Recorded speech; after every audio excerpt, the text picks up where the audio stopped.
শিক্ষা বিভাগ থেকে এডুকেশন অর্থাৎ পুরোটাকে আমরা এডুকেশন, আর এখানে যে ক্লাসটা হচ্ছে সেটা এডুকেশনের উপরে আরো স্পেসিফিক, তাই না?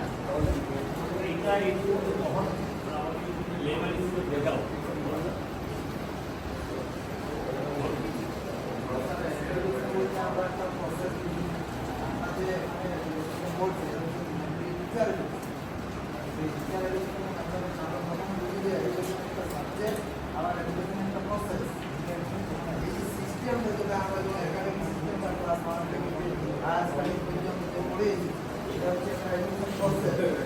এইখানে যেটা করছি সেটা হচ্ছে একটা সাবজেক্ট হিসাবে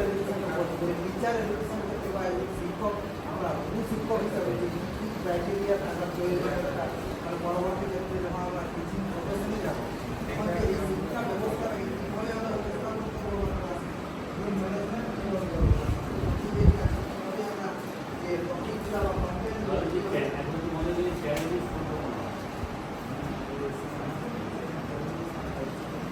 বর্তমান যে এডুকেশন সিস্টেম আমাদের ওয়েস্ট বেঙ্গল রয়েছে কোনটা সবচেয়ে বেশি আমার মনে হচ্ছে মানে নেগেটিভ সাইড? আর এই satisfied with the telling system navigation চলছে সেটা আমরা মেনে নিতে পারছি। স্যার অ্যাকচুয়ালি এখন সেই শিক্ষকের যে দায়বদ্ধতা এই দায়বদ্ধতা কিন্তু অনেকটাই কমে গেছে। আর ছাত্রদের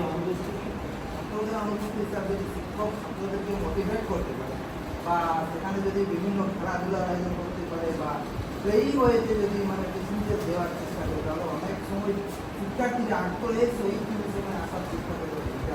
এবং বিভিন্ন যদি সাংস্কৃতিক অনুষ্ঠানগুলো যদি আমরা বেশি কালচারাল অনুষ্ঠানের মাধ্যমে যদি তাদেরকে টিচিং দেওয়ার চেষ্টা করি বা বিভিন্ন যে মোরাল এডুকেশনটা যদি আমরা এই বিভিন্ন কালচারাল ফাংশনের মাধ্যমে দেওয়ার চেষ্টা করি তাহলে সেখান থেকে তারা উপস্থিত হওয়ার চেষ্টা করে মানে স্কুলমুখী হবে।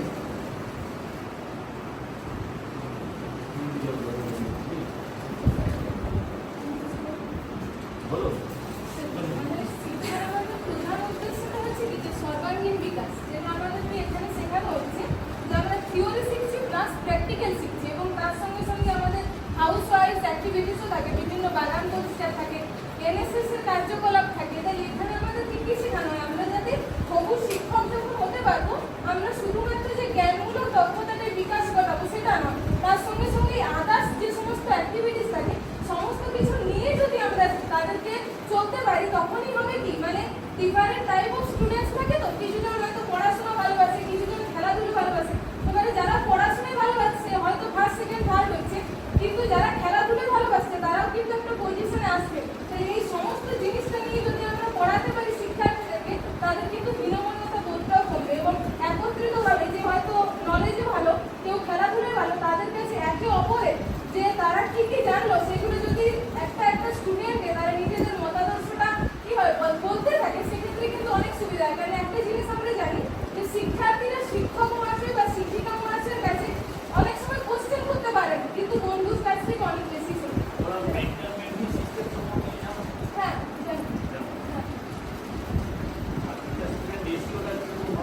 স্যার আমরা যেটা মানে এই হাই স্কুলের ক্ষেত্রে দেখি সেটা 40 জনে একজন।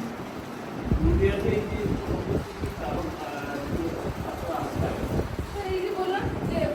স্কুলে না আসার কারণ হচ্ছে অনেক স্কুলে ইনফ্রাস্ট্রাকচারেরও অসুবিধা আছে, তার সঙ্গে কি কি হচ্ছে অনেক সময় অসুবিধা কি হয় যে হয়তো তারা যে পদ্ধতিতে টিচাররা পড়াচ্ছেন সেই বিষয়টা হয়তো ধরতে পারছে না। আবার অনেক স্কুলে দেখা যায় যে রিমিডিয়াল টিচিং এর ব্যবস্থা নেই, সেই ক্ষেত্রে কিন্তু তারা আস্তে আস্তে হীনমন্যতে ভুগছে। এবং যদি আমরা ক্লাস 1 এ দেখি যে যোগ বিয়োগ বাড়ির আর্থিক অবশ্যই একটা বড় চ্যালেঞ্জ। কলকাতার জন্য বলতে ঠিক আছে, কিন্তু পুরুলিয়াতে বাড়ির থেকে সেই এনকারেজমেন্ট তো নেই, সেখানে তো কীভাবে ম্যানেজ করছে স্যার এই যে বাড়ির পরিস্থিতিতে কি হয় অনেক সময় তাদেরকে বোঝানো হয় এবং তার সঙ্গে সঙ্গে পিতামাতাকে বোঝানো হয় বিষয়টা এবং পিতামাতাদেরকে তার সঙ্গে সঙ্গে বোঝানো হয় কি যে যাতে শিক্ষাটা তারা শেখে। এবং বর্তমানে আমরা দেখতে পাচ্ছি শিক্ষা যখন শিখছে অনেক ধরনের তাদের শিক্ষা প্রকল্পের ব্যবস্থা করা হচ্ছে, যেটা পরিপ্রেক্ষিতে তারা শিখবে এবং শিখে পরে যদি পিতামাতারাও অশিক্ষিত হন না তারা যদি জানেন না তাদেরকে অনেক সময় আমরা কি বলি যে পরে আমরা উদ্বুদ্ধ করতে পারি এবং আমরা যদি স্টুডেন্টদেরকে স্কুলে বোঝাতে সক্ষম হই যে স্কুলে যে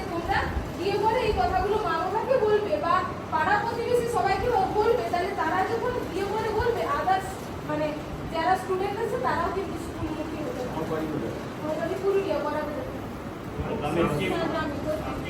সাবজেক্ট